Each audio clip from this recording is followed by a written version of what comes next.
Welcome to Becoming the Ultimate Coach. I am the Jock, this is the Doc, and we are talking about our coaching client types. And so if you've seen in our past ones, we went over All In Amy, we went over Extreme Eddie, and today we're going into Tried Everything Terry.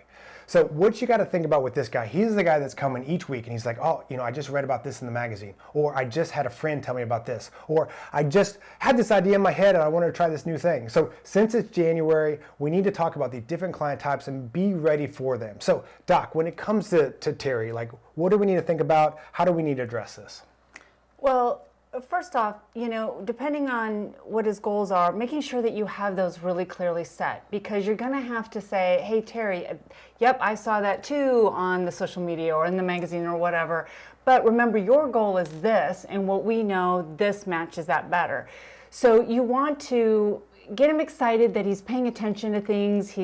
Because a lot of times this also comes from a combination of things, right? One is, I want to be on top of everything. I want to make sure that I'm knowledgeable. I want to show you, my coach, that I'm all in on getting the right information and doing things. And then the other part is FOMO, right? A fear of missing out. Like, what if this one strategy is even better than the other? So you need to remind him that you're the coach for a reason. You're there to help guide. And the things that he's reading, if they're highly inaccurate or those types of things are problematic, you're going to clarify that.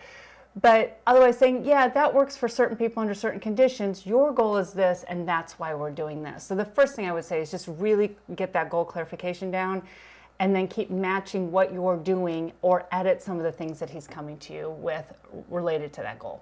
Yeah, and this is why I think it's so important to have these conversations off the floor. And we talk about this is when you're doing this lifestyle coaching, you're doing this behavior coaching, is that you're having one-on-one time with them, either on the phone or off the floor, just because you need to dive deep into this. Like if it's on the floor and there's a bunch of people around and you're in the middle of the workout, they might not fully explain what they're trying to do. You might not be able to fully explain like the reasons why or why not. And then, they're just kind of up in the air in between those sessions. I think the other reason why this happens is because a lot of people that do training can afford it or have made some decent money in their life, right. And so they've had some success at some point in their life. So they've built a business, or they're a good manager, and they're intelligent people, and they're so like, well, I read this and it made sense, so I want to do this, and they want to try to get the most out of it. And so 1 week they're reading one thing and like, well, that makes sense because like if insulin's high, that means I must be putting on weight. Or if like, well, if I do intermittent fast, I should lose weight. Or if I do go vegan because I watched this documentary, like maybe that's the best way. And so each week it just kind of all over the place. And so I think it's super important. This is why we like to have these conversations and have these fundamental things that we go off of. So if someone's like, okay, I want to lose weight, well, we know that we need a bit of calorie deficit. So we're like, okay, well, vegan may or may not help you lose weight depending if you're hitting these things, or like what are our calories at, what are our macros at, and all these different things. The intermittent fasting that you're talking about may or may not, depending on those same things. So like pointing out like all these things could work, or maybe they don't work, depending on the parameters that we're working in. And so really kind of like get them to realize you're the expert. They might be super intelligent, they might be super successful, but letting them know that like, if we follow the framework, if we follow the plan, like we're gonna get what you want, and really that's what you're here for. Absolutely. And if they are that person that you talked about that's been relatively successful or just wants to sort of be in charge, that's actually good, because ultimately we do want them to be in charge of their fitness journey, because they're with themselves the 23 hours, yep. We're not with them. So they do have to own that. And not just myself, but we call that agency, right? Letting them have some agency in this change. The difference is, so if it's like, hey, I know things and I'm successful, we don't want to butt up against that premise or that ego. But we want to say, yeah, but I'm your guide. I'm the person that helps filter some of this out, or helps think about what you need and under what conditions. But some people will still hold on to that, like I read it or I heard this and I know. So then it's really about like, hey, yeah, there's 4 approaches you've brought me in the last 2 weeks. All of those could potentially. You are a busy person, you have a lot going on, you have a lot of other things you want to do with your life, so let's edit these down into the ones that we want to start with.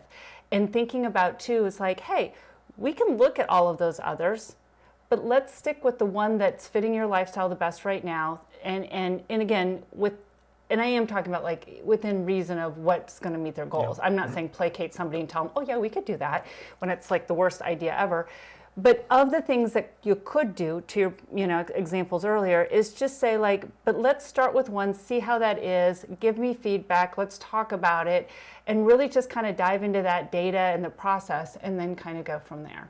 Yeah, and talk with a lot of clients is like, we're on this journey and we're trying to figure out what's best for you. Like, I have a pretty good idea what's gonna get you in that direction, but there's a lot of variances that can be in there. So like, let's stick with this plan for a 30, 60, 90-day period, kind of figuring out like what's best for us, and we'll see where we're at. If we're trending in the way that you want, then we might not have to change it. But maybe it's something you do wanna try a vegan diet, or you wanna try a little bit more of the intermittent fasting. That's fine. Like, I can make all these things work because I have clients that come to me that are already doing these things, so they can work.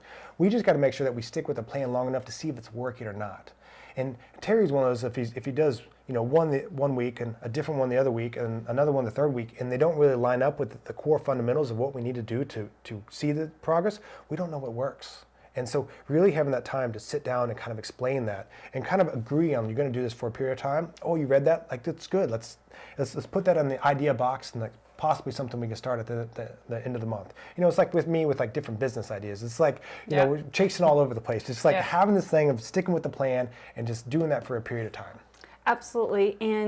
And the agency comes in, the control part, is while we're doing this initial one, give me feedback. Let's talk about what parts you like, what parts easy. And the other part of it is some of these plans are better at different seasons or time points in our lives. So if Try Everything Terry is doing a lot of traveling for work right now, okay, intermittent fasting might be easier to do than a vegan diet, or but if he's out with clients all the time with dinners and lunches and things like that, the intermittent fasting under certain circumstances might be pretty rough. So what can we do that really sets the stage now that doesn't mean these other things aren't a good fit at different points? So having those questions, thinking about those variables, and letting Terry have that input, but still making sure you're guiding, and like you said, the consistency is important. Yep, I like it. So when you're dealing with Terry or Amy or Eddie or any of these three that we've talked about in this January, and all of them are kind of extreme in their own way, but just figuring out as a coach, like what's the best approach for them? Because I like to say that the best coaches, we're guides on the journey. We're not just taking them through a hard workout. We're not just giving them a meal plan. We're taking a step back and figuring out, okay, what does their lifestyle look like? What do their goals look like? What is their environment? What is their personalities? And how do we craft a plan that's the best for them? Because they're getting the best return on investment from you, and they're ultimately going to get the best success in their business plan, which ultimately is going to be the best success for your business plan. So when taking those clients into consideration, make sure that you hit those points. So we'll see you next time.